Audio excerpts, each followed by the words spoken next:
అందరికీ నమస్కారం. మేము కార్యాలయ నగర్ పార్టీ ఆఫీస్ నుంచి మాట్లాడుతున్నాం.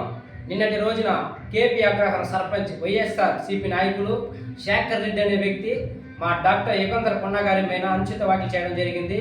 మేము ఒకటే చెప్పదలుచుకున్నాం, ఈ రాష్ట్రంలో జనసేన పార్టీ అనేది సేవకే కానీ సంపాదన కాదు. అదేవిధంగా ఈ నియోజకవర్గంలో కూడా మా నాయకులు ఈ డాక్టర్ యుగంధర్ పొన్న గారు ప్రజా సమస్యల పైన పోరాడుతూ నిరంతరం ప్రజల కోసమే తన జీవితాన్ని త్యాగం చేస్తున్నటువంటి నాయకుడు మా డాక్టర్ యుగంధర్ పొన్న గారు. అదేవిధంగా ఈ నియోజకవర్గంలో 2 సార్లు ఎమ్మెల్యేగా గెలిచి ఇంకోసారి డిప్యూటీ సీఎంగా ఉండి మరి ఇంకోసారిగా డిప్యూటీ సీఎం పదవి తీసుకున్నా కూడా ఈ రాష్ట్రానికి కానీ సొంత మండలానికి కానీ ఎలాంటి అభివృద్ధి పనులు చేయలేనటువంటి నాయకుడు ఈ నారాయణ స్వామి. ఈ నారాయణ స్వామిని ఓడించడమే మా జనసేన పార్టీ ధ్యేయం.